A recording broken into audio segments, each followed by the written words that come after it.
Hi friends, welcome to மே டு DS சமையல். இன்றைக்கி நம்ம கருவேப்பிலை பொடி தாங்க செய்ய போகிறோம். அது எப்படி செய்யுதுன்னு பார்க்கலாம். இது நம்ம இட்லி தோசை அந்த மாதிரிலாம் வச்சு சாப்பிட முடியாது. நம்ம குழம்புல தான் இது எப்படி சேர்த்து செய்கிறதுன்னு பார்க்க போகிறோம்.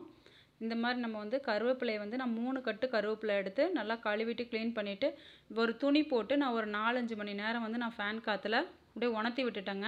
ஈரமே இருக்கக்கூடாது, கொஞ்சம் கூட அந்த மாதிரி எடுத்துக்கோங்க. இப்போ ஒரு ஸ்டவ் பற்ற வச்சுட்டு வடை சட்டி வச்சுருக்கோம். அதில் ஒரு 2 ஸ்பூன் அளவுக்கு நம்ம நெய் போட்டுக்கலாம். இது நெய் போட்டிங்கன்னா நல்லா வாசனையாக இருக்கும். குழம்புல இந்த பொடியை சேர்க்கும்போது நல்ல ஒரு வாசனையாக இருக்குங்க. சுவையும் ரொம்ப நல்லாயிருக்கும். இப்போ நம்ம 3 கட்டு கருவேப்பிலையும் இதில் சேர்த்தியாச்சு. ரொம்ப நேரம் 2 நாள் அந்த மாதிரிலாம் காய வச்சிங்கன்னா கருவேப்பிலை நல்லா உணர்ந்துடும், காஞ்சி போயிடும். ஆனால் இந்த மாதிரி கொஞ்சம் ஈரமே இல்லாமல் இருக்கணும். அதே சமயம் இந்த மாதிரி கலர் பாருங்கள், பச்சையாக இருக்க இலை இந்த மாதிரி இருக்கும்போது உங்களுக்கு நல்ல வாசனையாக இருக்குங்க குழம்புல சேர்க்கும்போது. இப்போ நல்லா வறுத்துக்கலாம்.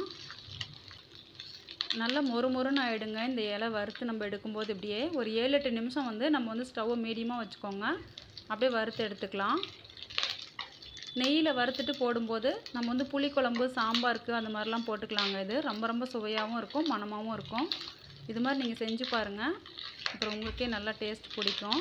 குழந்தைங்களாம் கருவேப்பிலை குழம்புல இருந்தால் எடுத்து வச்சுருவாங்க. இந்த மாதிரி நீங்கள் பொடியாக போடும்போது ரொம்ப நல்லாயிருக்கும். அது நெய்யில் இந்த மாதிரி நீங்கள் வறுத்துட்டு செய்யும்போது ஒரு 10 நாள் மட்டும் நான் வச்சுக்குவேங்க. இந்த மாதிரி 3 கட்டு கருவேப்பிலை வாங்கினா 10 நாளைக்கு வச்சுக்கலாம், நல்லாயிருக்கும். அப்படி நீங்கள் நிறைய நாளைக்கு ஸ்டோர் பண்ணி வைக்கணும்னு நினச்சிங்கன்னா நீங்கள் நெய், எண்ணெய் எதுவுமே போடாமல் கருவேப்பிலையை நல்லா காய வச்சிடணும் ஒரு 2-3 நாளைக்கு ஃபேன் காற்றுல. அதுக்கப்புறம் பொடி பண்ணி வச்சுக்கிட்டிங்கன்னா ஸ்டோர் பண்ணி வச்சுக்கலாம் நிறைய நாளைக்கு. ஒரு 2-3 மாதத்துக்கு கூட நீங்கள் வச்சுக்கலாம், அது ஒன்றும் ஆகாது. இந்த மாதிரி நெய், எண்ணெயெல்லாம் போட்டு வறுக்கும்போது ஒரு 10 நாள் 15 நாளைக்கு வச்சுட்டா தான் ரொம்ப நல்லாயிருக்கும். இப்போ நல்லா மொறுமொறுன்னு ஆகிற அளவுக்கு நல்லா வறுத்துக்கணுங்க. 7-8 நிமிஷம் ஸ்டவ்வை மீடியமாக வச்சுக்கணும். இது நல்லா வறுத்துட்டு நல்லா ஆற வச்சுட்டு பொடி பண்ணணும். அப்போ தான் நல்லா மொறுமொறுப்பாக இருக்கும். ஆறுனா தான் இந்த மாதிரி கொஞ்சம் பச்சையாக இருக்கும்போது இலை செஞ்சோம்னா ரொம்ப வாசனையாக இருக்குங்க. பாருங்கள், இன்னும் நல்லா வறுத்துருச்சு. இன்னும் கொஞ்சம் வறுபடணும். நல்லா மொறுமொறுன்னு ஆகணுங்க. பாருங்கள், இப்போ நல்லா மொறுமொறுன்னு வந்துருச்சு அந்த கருவேப்பிலை இலையெல்லாம். நம்ம நெய்யில் முருங்கைக்கீரையெல்லாம் வறுத்துட்டு சாப்பிட்டா எப்படி வாசனையாக இருக்கும், டேஸ்ட்டாக இருக்கும், அது மாதிரி இருக்குங்க இது. இந்த மாதிரி நீங்கள் செய்யும்போது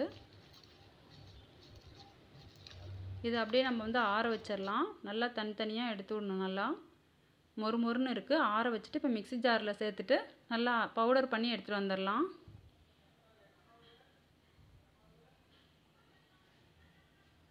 தண்ணி இல்லாமல் நல்லா உணர்த்தி விட்டுட்டு அப்புறமா இந்த மாதிரி நீங்கள் நெய் போட்டு வறுத்துட்டிங்கன்னா நல்லாயிருக்கும். ஈரம் இருக்கக்கூடாது கருவேப்பிலையில்.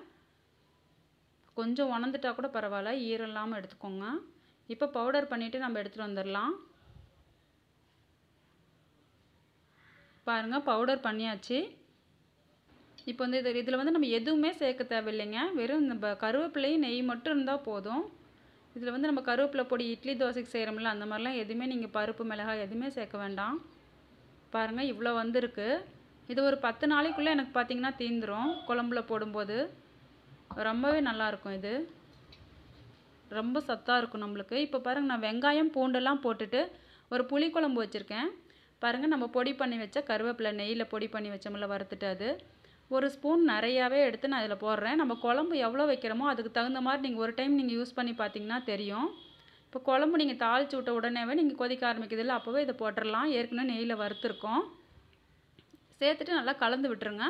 குழம்பு நீங்கள் எப்போ இறக்குவீங்களோ அந்த டைம் விட்டாவே போதும். ரொம்ப வாசனையாகவும் இருக்கும், ரொம்ப சுவையாகவும் இருக்குங்க. இப்போ அடுத்த நாள் பார்த்திங்கன்னா நான் சாம்பார் வச்சுருக்கேன். புளிக்குழம்புக்கு சாம்பாரை விட கொஞ்சம் அதிகமாக போட்டிங்கனாவே ரொம்ப நல்லாயிருக்கும். இன்றைக்கி சாம்பாருக்கு நான் 1 ஸ்பூன் அளவுக்கு போடுறேங்க. சாம்பார் எனக்கு நிறையா போட்டிருக்கேன். 3/4 கிலோ முள்ளங்கியும் ஒரு 200 கிராம் பருப்பு அந்த மாதிரி போட்டிருக்கேன். அதனால் நான் 1 ஸ்பூன் அளவுக்கு கருவேப்பிலை பொடி போட்டிருக்கிறேன். நீங்கள் சாம்பார் எந்த அளவுக்கு வைக்கிறீங்களோ அதுக்கு தகுந்த மாதிரி அந்த பொடியை யூஸ் பண்ணிக்கோங்க. ஒரு டைம் யூஸ் பண்ணி பார்த்தீங்கன்னா உங்களுக்கே தெரியும் அளவு. அதிகமாக போனாலும் பிரச்சனை இல்லை. கொஞ்சம் இந்த வீடியோ பிடிச்சிருந்ததுன்னா லைக் பண்ணி ஷேர் பண்ணுங்கள். சப்ஸ்கிரைப் பண்ணி வச்சுக்கோங்க. கூடவே இருக்க பெல் ஐக்கானை கிளிக் பண்ணிக்கோங்க. மீண்டும் ஒரு சமையலுடன் உங்களை சந்திக்கிறேன். தேங்க்யூ.